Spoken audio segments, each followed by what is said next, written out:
Historia de la filosofía, por Giovanni Fornero. Volumen 4, 147, parte octava. La filosofía contemporánea, tomo 2, capítulo 7. Marxismo, hermenéutica y epistemología, de Moltmann a Pannenberg. 1011, teología y nueva hermenéutica. Aquello que caracteriza primordialmente la posición teológica de la nueva hermenéutica es la ampliación del sentido del término hermenéutica, hasta llegar a comprender en él la totalidad del trabajo teológico. Según una tradición que se remonta al Renacimiento y a la Reforma, por hermenéutica se entendía un particular sector de la ciencia bíblica, a saber, aquel que estudia las grandes reglas a las cuales se debe atener el estudioso de la Biblia para proceder correctamente a la interpretación del texto sagrado. La hermenéutica era, pues, la teoría de la exégesis. La difusión del método histórico-científico a fines del 800 y primeros decenios del 900 puso de hecho en crisis el armazón, por lo demás ahistórico, de la vieja hermenéutica, hasta hacer desaparecer casi del todo el interés de los teólogos por dicha disciplina. Ahora el término hermenéutica vuelve a escena, llegando de hecho a abarcar todo el conjunto del trabajo teológico.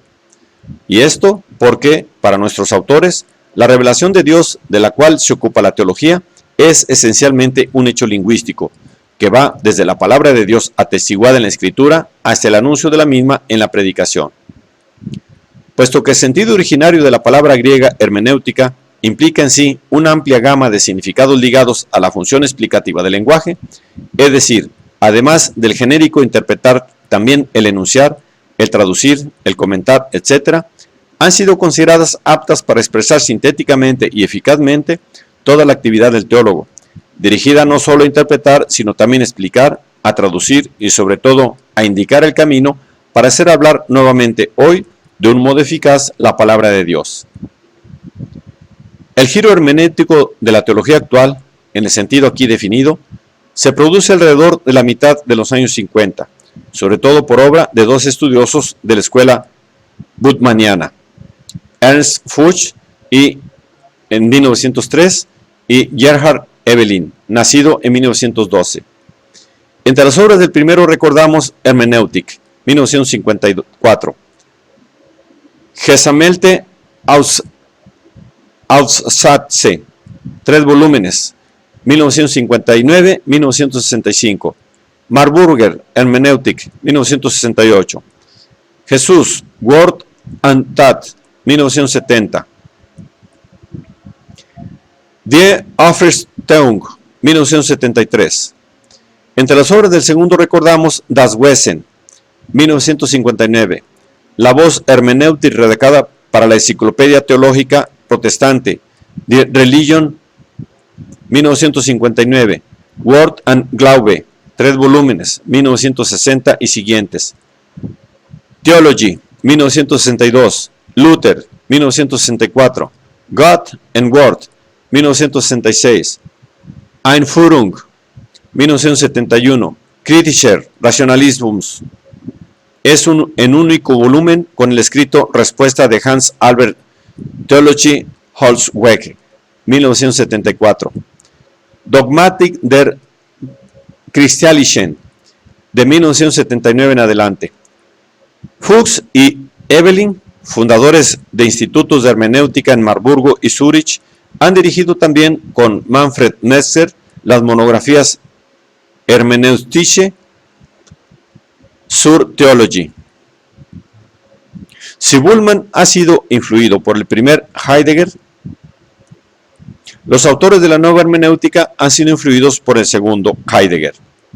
En efecto, en la base de la hermenéutica de Fuchs se encuentra la convicción de matriz heideggeriana de la centralidad del lenguaje y de la lingüisticidad originaria de nuestra experiencia del mundo.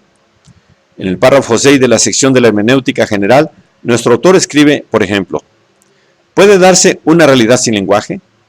La respuesta es sin duda negativa. Un absoluto silencio será la supresión de la realidad. La opinión corriente, según la cual la realidad se construye delante del ser y del pervivir, es una media verdad. No hay un ser o un percibir sin comprender, y no hay comprender sin una posibilidad activa del lenguaje. Pero, ¿Qué es el lenguaje? Fuchs observa que no es solo una comunicación mediante sonidos y discursos de contenidos de sentido. Es más bien, originariamente, un algo para mostrar o enseñar, o sea, cualquier significar en sentido activo. Si hay significado, hay también lenguaje, y donde hay lenguaje, hay realidad. Entendido de esta manera, el lenguaje pertenece de un modo tan esencial a la realidad que representa la apertura primigenia a la cosa en sentido heideggeriano. El lenguaje expresa la realidad, y este es el ex de la existencia. En efecto, la realidad es aquello que es dicho en el lenguaje, puesto que lo real aparece solo si se siguen las indicaciones del lenguaje. Solo en el lenguaje aparece la verdad de la realidad. La realidad es realidad solo en la verdad del lenguaje. En otros términos, aún, es un error pensar que es posible tratar con lo real sin hacer intervenir el lenguaje. En todo comercio con lo real, el lenguaje es siempre partícipe.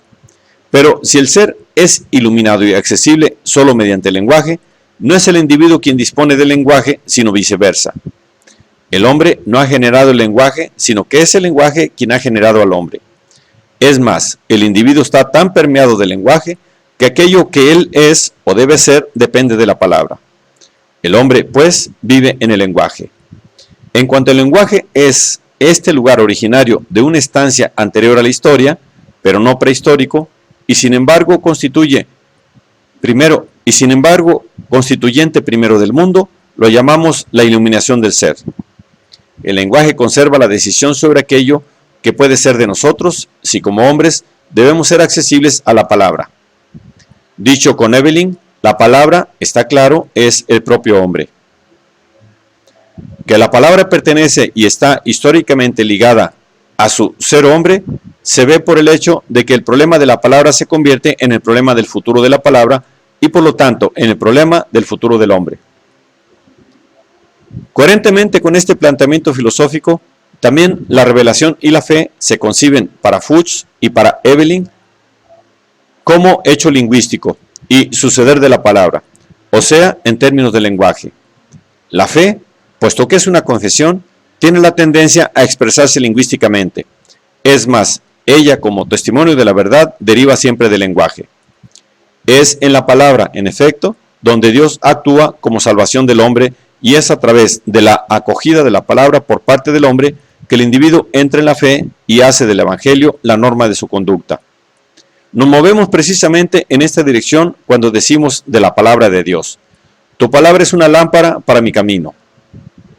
Y es en virtud de la palabra que la propia alternativa entre existencia inauténtica y existencia auténtica, sobre la cual habían insistido Heidegger y Bullmann, tiende a configurarse, según Fuchs, como una alternativa entre lenguaje inauténtico de lo cotidiano y lenguaje auténtico de una conciencia ansiosa de salvación, y por lo tanto abierta a la palabra genuina de Cristo y a su mensaje de amor. En efecto, con el lenguaje del Galileo penetra en nuestra existencia alienada y dispersa la única luz capaz de iluminarla y de conducirla a la autenticidad. La primacía del lenguaje y de la palabra explica el distinto modo, respecto a Bullmann, de entender la relación entre texto e intérprete. Más que sobre la objetividad del texto, el teólogo de la desmitificación se inclina a poner el acento sobre la subjetividad del intérprete. Desde su punto de vista, la verdad de la palabra consistía fundamentalmente en la luz que se enciende dentro de la existencia de quien se acerca a ella. Fuchs y Evelyn, en cambio, invierten el nexo entre texto e intérprete, sosteniendo que en el infalible círculo hermenéutico que se instaura entre ambos, la primacía corresponde al texto o a la palabra divina. En consecuencia, para los autores de la nueva hermenéutica, no es tanto el intérprete quien interpreta el texto, sino este último quien interpreta al mismo intérprete, comunicándole un mensaje de vida. En síntesis, como observa C. Vigna, en la nota introductiva a la edición italiana de la hermenéutica, si en el discurso de Bullmann la existencia interpreta el texto y esta interpretación en el caso del Nuevo Testamento conduce a la desmitificación del texto, en el discurso de Fuchs es el texto el que interpreta la existencia y esta interpretación debería conducir a la conversión de la existencia. Esta teoría de la primacía del texto no excluye obviamente la importancia del trabajo hermenéutico, el cual, según Fuchs, que sustituye la noción bullmanniana de precomprensión por el de principio hermenéutico, no consiste en la atribución de significado al texto, sino en la capacidad de poner el texto en la condición óptima para poder hablar. En efecto, declara nuestro autor con una imagen singular, del mismo modo que quien quiera aprender a comprender un gato, le debe procurar un ratón, y entonces verá al gato tal como él mismo se presenta. Así, quien quiera acceder a la verdad, debe predisponer circunstancias y modalidades aptas para su acogida, en cuanto pertenece evidentemente a la verdad, también la situación de la verdad. Sobre la importancia de la empresa hermenéutica, ha insistido sobre todo Evelyn, que ha sacado a la luz como el problema de la interpretación nace de la necesidad de dar vida y actualidad a la palabra de Dios fijada en el documento, o sea, de la necesidad acuciante para el teólogo actual de presentar el mensaje bíblico ya temporalmente y culturalmente distante de nosotros de un modo oíble y comprensible para el hombre contemporáneo. Es emblemático, a este propósito, un pasaje de Das Wesen des Christlichen Glaubens, la razón por la cual, considerando las cosas desde un punto de vista puramente objetivo, la predicción cristiana es hoy una tarea extraordinariamente difícil. Está en el hecho de que habla un lenguaje extraño al mundo actual. Se comprenden las palabras y las frases aisladas. Para alguien, son quizás hasta tan familiares que ya no piensa en ellas. Es posible que este hecho sea juzgado positivo y considerado como un criterio de ortodoxia. Pero aquello que es propiamente significativo con respecto a lo que en realidad nos rodea y nos interesa, sigue siendo incomprendido. Ahora, sería absolutamente falso decir, hemos entendido perfectamente aquello que la fe cristiana es en sí y por sí. Solamente nos falta sacar a la luz la relación que ella tiene con nuestra realidad presente. Se debe decir más bien que la referencia, y no solo una consideración ulterior a nuestra realidad, es el criterio para entender en qué consiste la fe cristiana. En efecto, en la fe cristiana no se trata más que de esta realidad nuestra. Sin embargo, nosotros nos hemos acostumbrado al hecho de que la predicación cristiana hable de una realidad distinta de la nuestra, para después intentar, de la mejor manera posible, descubrir las relaciones con la realidad. La cristiandad se ha acostumbrado a vivir su existencia en dos esferas distintas, la iglesia y el mundo. Nos hemos acostumbrado al uso de dos lenguas, una al lado de la otra. El lenguaje cristiano cubierto por la venerable pátina de 2 milenios y el de la realidad que nos interesa. A pesar de esto, alguna vez puede suceder que brille la chispa del acuerdo, pero en nuestra duplicidad de lenguaje nos falta una indicación exhaustiva sobre el modo de traducir. No se trata de la inteligibilidad de las palabras aisladas, sino de la inteligibilidad de la palabra simplemente, no de un nuevo medio lingüístico, sino de una nueva actualización lingüística. Este problema ha existido siempre en la predicación del cristianismo, pero hoy es más agudo que nunca. El problema interpretativo que está en la base de la nueva hermenéutica se piensa pues como un problema de traducción, en el sentido etimológico de traducción o de transposición de un sentido del pasado al presente. Dicho de otro modo, la tarea específica de la teología no es la de repetir literalmente el texto sagrado, sino la de traducir o de transmitir adecuadamente en las formas mentales del presente la palabra de salvación que proviene del pasado, de modo que la exégesis resalte verdaderamente como un traducir en la lengua que hoy se habla. Tanto es así, observa Evelyn, que lo que se debe reprochar a una teología convertida en tradicionalística y positivística no es su permanecer fiel al dato, a lo que le ha sido transmitido.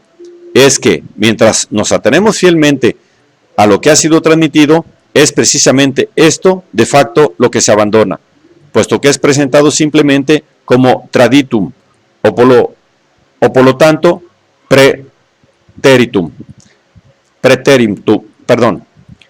como traditum y por lo tanto preteritum, en lugar de ser responsabilizado como dato referente al futuro, en la palabra que se realiza en el presente, de modo que en traditum se convierta en acontecimiento, en la actualización de la traditio.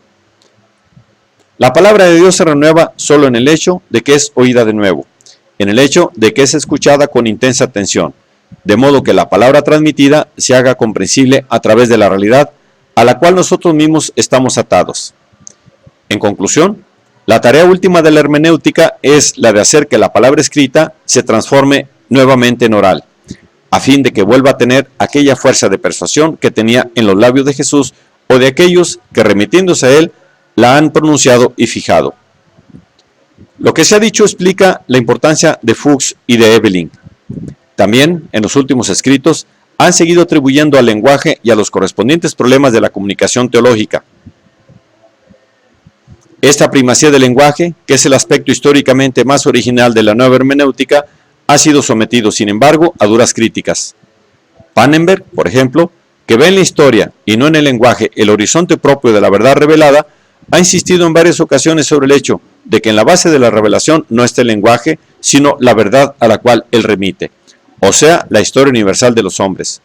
Otros autores, en cambio, han atacado la nueva hermenéutica desde el punto de vista de la praxis. Entre estos últimos se encuentra Schillebeeckx.